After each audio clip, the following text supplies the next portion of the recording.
KCR silent టెన్షన్లో KTR BRS అగ్రనేతల తీరు ఇది. గులాబీ కారులో ఈ రేస్ ప్రకంపనలు సృష్టిస్తున్నాయి. కేటీఆర్ టార్గెట్గా రేవంత్ సర్కార్ దూకుడు పెంచింది. ఏసీబీ నమోదు చేసిన ఎఫ్ఐఆర్లో A1గా కేటీఆర్ పేరును చేర్చారు. అయితే క్వాష్ పిటిషన్తో హైకోర్టులో ఊరట కలిగినా గులాబీ కార్యకర్తల్లో టెన్షన్ తగ్గటం లేదు. ఈడీ ఎంట్రీతో ఆందోళనలో బీఆర్ఎస్ వర్గాలు ఉన్నట్టు తెలుస్తోంది. కేటీఆర్కు ఈడీ నోటీసులు ఇస్తోందంటూ వార్తలు వస్తున్నాయి. విచారణకు పిలిస్తే ఏం చేయాలి అనే దానిపై చర్చ నడుస్తోంది. ఇప్పటికే ఈ రేస్ కేసుపై గులాబీ దళపతి కేసీఆర్ మౌనంగా ఉన్నారు. ఆయన వ్యూహాలపై తెలంగాణ భవన్లో జోరుగా చర్చ జరుగుతోంది. రానున్న రోజుల్లో తెలంగాణ రాజకీయాల్లో ప్రకంపనలు ఖాయమంటున్నారు. మరింత సమాచారం మా ప్రతినిధి చిదంబర్ నడుదాం. చిదంబర్, ఈడీ ఇప్పుడు కేటీఆర్ కు నోటీసులు ఇచ్చేటువంటి ఆలోచన చేస్తోంది అని జోరుగా చర్చ జరుగుతున్నటువంటి నేపథ్యంలో ఇటు బీఆర్ఎస్ వ్యూహం ఎలా ఉండబోతోంది? ఈడీ ఒకవేళ విచారణ కనుక పిలిస్తే ఏ రకంగా ప్రశ్నలు ఎదుర్కొంటారు? ఈ వ్యూహాల్లో వాళ్ళు ఏమైనా బిజీగా ఉన్నారా? ఇప్పటి వరకు కేసీఆర్ సైలెంట్ గా ఉండడం వెనక రీజన్ ఏంటి అనేది కూడా బిగ్ క్వశ్చన్. కవిత అరెస్టు సమయంలో కూడా కేటీఆర్ ఎక్కడ ఒక్క సందర్భంలో కూడా ఏదైతే అరెస్టుకు సంబంధించి అది అరెస్టు కరెక్ట్ కాదు అన్న మాట తప్ప ఇతరత్ర ఎలాంటి యాక్టివిటీస్ చేయని సందర్భం మనం చూసాము. ఆ సందర్భంలో కూడా పూర్తి స్థాయిలో కేటీఆర్, హరీష్ రావు మాత్రమే ఢిల్లీ దాకా వెళ్లారు. కేసులకు సంబంధించిన ఇష్యూస్ చూసుకున్నారు. సుప్రీంకోర్టులో ఆ కేసుని రిప్రజెంట్ చేసేటప్పుడు కూడా కేటీఆర్ అక్కడ ఉన్నారు. అంతేగాని కేసీఆర్ ఏ సందర్భంలో కూడా ఇలాంటి కేసెస్ వచ్చినప్పుడు కానివ్వండి, అలాంటి తెరపైకి వచ్చినప్పుడు పెద్దగా స్పందించలేదు. ఆయన వ్యూహం మొత్తం ఇప్పుడు మౌనంగానే మనకు కనిపిస్తుంది. ఈసారి కేటీఆర్కి సంబంధించిన ఇష్యూ వచ్చినప్పుడు కూడా దాదాపుగా అదే వ్యూహంలోనే కేసీఆర్ ఉన్నట్టుగా మనము విశ్లేషించాల్సిన అవసరం అయితే కనిపిస్తుంది. అందులో క్లియర్గా చూస్తే మాత్రము ఇప్పటి వరకు జరిగింది కేవలం ఏసీబీకి సంబంధించిన ఒక కేసు మాత్రమే. ఆ ఏసీబీ కేసుకు సంబంధించి ఇప్పటికే క్వాష్ పిటిషన్ అన్నది పెండింగ్లో ఉంది. అది 27వ తారీఖున దానికి సంబంధించి ఒక ఫైనల్ డెసిషన్ ఏమైనా అవుతుందా, లేకపోతే క్వాష్ పిటిషన్ కొట్టేస్తారన్నది ఒకటి జరుగుతుంది. అంతకు మధ్యలోనే పిఎంఎల్ఏ యాక్ట్ కింద ఈడీ కూడా దీంట్లోకి ఎంటర్ అయింది అనే విధంగా, లేదా ఈసీఐఆర్ కూడా ఇప్పటికే నమోదు చేసింది అన్న సమాచారం మనకు కనిపిస్తుంది. అయితే ఇప్పటిదాకా ఈడీ అయితే అఫీషియల్గా ఎలాంటి నోటీస్ ఇవ్వలేదు. దీనికి సంబంధించిన ఎలాంటి దర్యాప్తు కూడా ప్రారంభించలేదు. మొత్తాన్ని చూస్తే మాత్రం ఓవైపు ఏసీబీ తమ దూకుడుని ప్రదర్శిస్తుంటే ఈడీకి సంబంధించి కొన్ని క్వశ్చన్ మార్క్స్ ఉన్నాయి. వీటన్నిటి మధ్యలో కేటీఆర్ కానివ్వండి, బీఆర్ఎస్ పార్టీ కానివ్వండి, కేవలం మేము నిరపరాధులము, ఓన్లీ కాంగ్రెస్ పార్టీ ఒక రకమైన కక్ష సాధింపు చర్యలు కానివ్వండి అలాంటి రాజకీయాలు మాత్రమే చేస్తుంది అని చెప్పే ప్రయత్నంలోనే ఇంకా ఉన్నారు తప్ప, అంతేకాకుండా తమకు తాము ఎలాంటి తప్పు జరగలేదు, జరిగిన తప్పు కేవలం అలసత్వం తప్ప అవినీతి లేదు అనే విషయాన్ని ప్రజెంట్ చేసే ప్రయత్నంలోనే ఎక్కువ శాతం వాళ్ళు నిమగ్నమైన పరిస్థితి మనం చూస్తున్నాం. ఈ విధంగా చూస్తే మాత్రం బీఆర్ఎస్ పార్టీ చాలా క్లియర్గా ఉంది. ఒకటి, కేసు నమోదైన సందర్భంలో కూడా రాష్ట్ర వ్యాప్తంగా పెద్దగా ఎలాంటి కార్యక్రమాలు కానివ్వండి అలాంటివి కానీ చేయలేదు. అంతేకాకుండా కవిత అరెస్ట్ అయిన సందర్భంలో కూడా మనం చూసాము కేవలం మహిళ అనే ఒక రీజన్ని ప్రజల్లో తీసుకెళ్లే ప్రయత్నం చేశారు. కొంతమంది మహిళా కార్యకర్తలు కానివ్వండి, కీలకమైన నాయకులు ప్రెస్ మీట్లతో మాత్రమే చేశారు తప్ప ఆందోళనలు కానివ్వండి, ధర్నాలు కానీ ఆ స్థాయి వరకు తీసుకెళ్లేదు. ఇప్పుడు కేటీఆర్ విషయంలో కూడా దాదాపుగా అదే తరహా స్ట్రాటజీ ఉండే అవకాశం ఉందనే మాటలే వినిపిస్తున్నాయి. ఎందుకంటే మొదటిది అతను తప్పు చేయలేదు అన్న విషయాన్ని మాత్రం ప్రజల్లోకి తీసుకెళ్లడానికి డైరెక్ట్గా కేటీఆర్ రంగంలోకి దిగి తనే ప్రెస్ మీట్ పెట్టి దానికి సంబంధించిన ప్రతి ఒక్కటి చిన్న చిన్న విషయాలు కూడా ఎక్స్ప్లెయిన్ చేసిన నేపథ్యంలో ఏం జరుగుతుంది అనేది ఒక ప్రశ్న ఖచ్చితంగా ఉంటుంది. ఆ సందర్భంలో ఒక ఆన్సర్ ఆల్రెడీ వాళ్ళు చెప్పేశారు. మరొక కీలకమైన అంశం చూస్తే మాత్రం కేసీఆర్ ఎందుకు మౌనంగా ఉన్నారు అన్నది ఒక పెద్ద ప్రశ్నగా ఉంటే మాత్రం కేసీఆర్ మౌనంగా ఉండడం మాత్రమే ఇప్పుడు చేసే పని. ఆ తర్వాత ఎలాంటి చర్యలు తీసుకోవాలి, లేకపోతే ముందుకు వెళ్లే క్రమంలో మొత్తం పార్టీ క్యాడర్ని మొత్తం సమాయత్తం చేయాలా, వాళ్ళందరి ద్వారా ఒక కొత్త తరహా ఆందోళనకు ఏమైనా ముందుకెళ్లాలన్న ఆలోచనలు ఏమైనా చేస్తారన్న ఒక అనుమానం అయితే కొద్దిగా మనకు కనిపిస్తుంది. రోజా చిదంబర్, అయితే ఇప్పుడు కాంగ్రెస్ ప్రభుత్వం వైఫల్యాలు ఏవైతే ఉన్నాయో ఇవన్నీ కూడా ప్రజల్లోకి వెళ్లేందుకు వ్యూహరచన చేస్తోంది ఇటు బీఆర్ఎస్. అలాగే అసెంబ్లీలో సైతం మనం చూసాము తీవ్రంగా ఎండగట్టేటువంటి ప్రయత్నం చేశారు బీఆర్ఎస్ నేతలు. ఈ నేపథ్యంలో వీటి నుంచి దృష్టి మరల్చడానికి, ప్రజల దృష్టి కేసుల వైపు మళ్ళడానికి ఇటు కేటీఆర్ కావచ్చు, ఇటు అల్లు అర్జున్ కావచ్చు అస్త్రంగా ఉపయోగించుకుంటున్నాయి. ఇదంతా కేవలం డైవర్షన్ పాలిటిక్స్ అని చెప్పేసి అనే వాళ్ళకి మీరు ఇచ్చేటువంటి విశ్లేషణ ఏంటి? అయితే ఇక్కడ చాలా క్లియర్గా రెండు మూడు విషయాలు మనం ఇక్కడ విశ్లేషించాల్సిన అవసరం ఉంటుంది. మొదటిది, బీఆర్ఎస్ పార్టీ ఎప్పుడైతే అధికారం కోల్పోయిన వెంటనే ఇమ్మీడియట్గా తెరపైకి వచ్చిన అంశము కాంగ్రెస్ పార్టీ కొద్ది రోజులు మాత్రమే అధికారంలో ఉంటుంది. అక్కడ ఉన్న అంటే ఏదైతే ఇంటర్నల్ పాలిటిక్స్ కానివ్వండి, లేకపోతే ప్రస్తుతం రాష్ట్రంలో ఉన్న పరిస్థితి నేపథ్యంలో కేసీఆర్ మరోసారి సీఎం అవుతారంటే అప్పట్లో కడియం శ్రీహరి లాంటి వాళ్ళు కూడా మాట్లాడిన నేపథ్యం మనం చూసాం. ఆ తరహా కొద్దిగా డిస్కషన్ కొద్ది రోజులు జరిగింది. ఆ తర్వాత చూస్తే మాత్రము కాంగ్రెస్ పార్టీ ఎన్నికల సమయంలో కానివ్వండి, ఎన్నికల రిజల్ట్ తర్వాత బీఆర్ఎస్ పార్టీ ఒక్క పార్లమెంటు స్థానంలో గెలుచుకోకపోవడంతో సైలెంట్గా మారిపోయింది అందరూ అనుకున్నారు. అంతేకాకుండా అసెంబ్లీకి సంబంధించిన డిస్కషన్ జరిగే నేపథ్యంలో కూడా కేసీఆర్ చాలా ఖచ్చితంగా ఒక 6 నెలల పాటు ప్రభుత్వాన్ని మనం అవకాశం ఇవ్వాలి, ప్రభుత్వం ఏం చేస్తుందో చూడాలి, తర్వాతనే వాళ్ళకి సంబంధించిన తప్పుల్ని మనం ఎత్తి చూపాలి అనే విధంగా మాట్లాడే నేపథ్యం చూసాం. ఆ తర్వాత సంవత్సర కాలం ఏదైతే వీళ్ళు వసంతోత్సవాలు చేసుకున్నారో ఆ సంవత్సర కాలానికి సంబంధించిన సెలబ్రేషన్స్ టైంకి కేసీఆర్ బయటకు వస్తారు, వచ్చి తను మళ్ళీ మాట్లాడతారు అనుకున్నారు కానీ బట్ అలాంటిది కూడా ఏం జరగలేదు.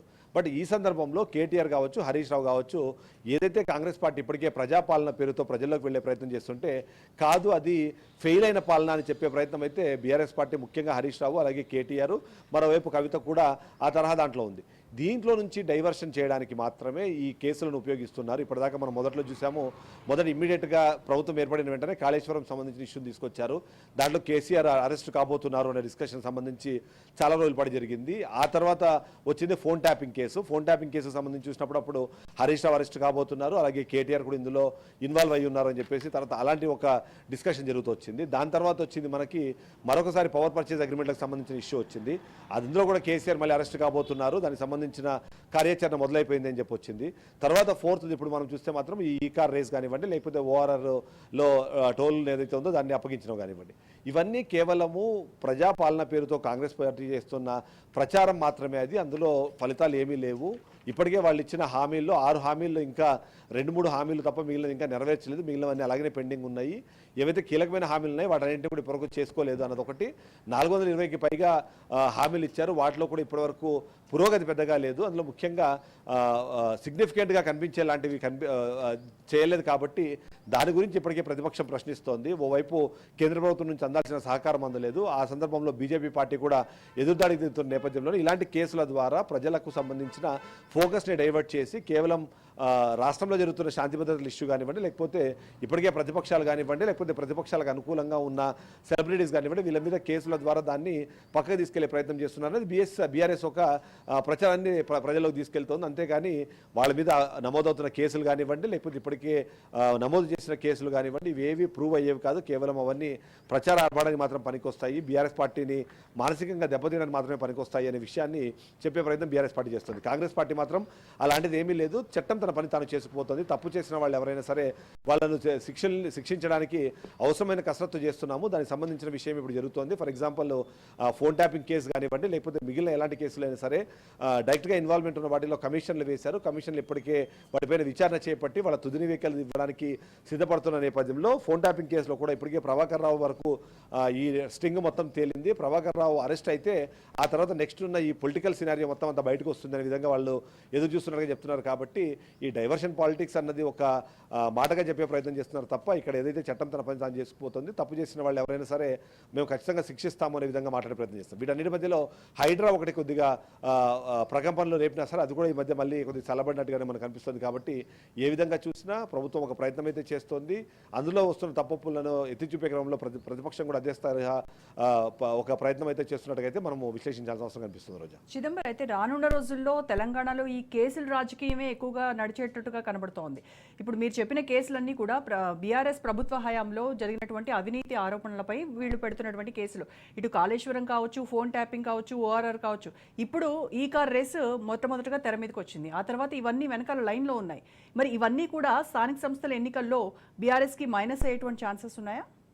అయితే ప్రస్తుతం ఉన్న పరిస్థితుల్లో మాత్రము కేవలం అదే మనం అనుకున్నట్టుగా ప్రతి ఒక్క కేసుని తెరపైకి తెస్తున్నారు. దానికి సంబంధించిన చర్చ జరిగేలాగా అటు మీడియాలో కానివ్వండి, అటు సామాన్య ప్రజల్లో కానివ్వండి ఒక చర్చ జరిగేందుకు మాత్రమే అది పనికి వస్తుంది తప్ప ఆ చర్చ అన్నది ఒక వ్యతిరేకతగా ప్రజల్లోకి వెళ్తోందా అన్న విషయంపైన అయితే ఇప్పటికే మనం క్లారిటీ ఇవ్వలేము. ఎందుకంటే స్థానిక సంస్థల ఎన్నికలు వచ్చేటప్పటికి సంవత్సర పాలన ఇప్పటికే పూర్తయిన నేపథ్యంలో మనకున్న సమాచారం ప్రకారం కూడా జనవరి 2వ వారం తర్వాత నోటిఫికేషన్ ఉండే అవకాశం ఉంది. ఆ తర్వాత ఫిబ్రవరిలో ఎన్నికలు కూడా జరుగుతాయన్న ఆలోచన చేస్తున్నారు. సో అంటే మరొక 2 నెలల కాలం మాత్రమే ఉన్న సమయంలో ఇప్పటికిప్పుడు బీఆర్ఎస్ పార్టీ మీద భయంకరమైన వ్యతిరేకత కానివ్వండి, లేకపోతే గతంలో ఏదైతే వ్యతిరేకత వ్యక్తమైందో దాని కంటిన్యూషన్ కానీ కనిపించట్లేదు. అదే సందర్భంలో ఏదైతే కాంగ్రెస్ పార్టీకి సంబంధించి సంవత్సరం తర్వాత ఎక్స్పెక్టేషన్స్ చాలా హ్యూజ్గా ఉన్నాయి, బట్ ఎక్స్పెక్టేషన్స్ రీచ్ అవ్వడంలో ఫెయిల్ అయ్యారు అనే ఒక విషయాన్ని కూడా ప్రజలకు తీసుకెళ్లే ప్రయత్నం బీఆర్ఎస్ పార్టీ చేస్తుంది. అందులో ముఖ్యంగా చూస్తే 1-2 సంక్షేమ పథకాలు తప్ప అభివృద్ధికి సంబంధించిన ఎలాంటి స్టెప్స్ ముందుకు పడట్లేదు. ఒకవైపు తెలంగాణ రాష్ట్రాన్ని చూసినప్పుడు మేజర్ ఇన్కమ్ కానివ్వండి, లేకపోతే ఎకానమీ సోర్స్ అయిన రియల్ ఎస్టేట్ ఇప్పటికే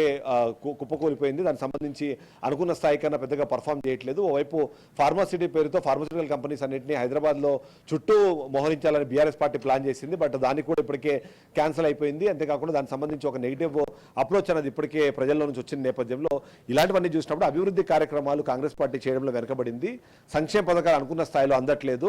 అందులో జరుగుతున్న తప్పొప్పుల్ని కూడా బీఆర్ఎస్ పార్టీ చాలా గట్టిగా అటు అసెంబ్లీ సాక్షిగా కావచ్చు, లేకపోతే ఏదైతే తెలంగాణ భవన్ సాక్షిగా కావచ్చు, లేకపోతే సామాన్య ప్రజల్లో జరిగే ఆ ఉద్యమాల ఆందోళన నేపథ్యంలో కానీ ప్రజల్లోకి తీసుకెళ్లే ప్రయత్నం చేస్తారు. కాబట్టి అది ఎట్టి పరిస్థితుల్లో మాకు ప్లస్ అవుతుందన్న ఆలోచన మాత్రమే బీఆర్ఎస్ పార్టీ చేస్తుంది. ఇక కాంగ్రెస్ పార్టీ ప్రజాపాలన కొనసాగుతోంది, ప్రజలందరూ సంతోషంగా ఉన్నారు.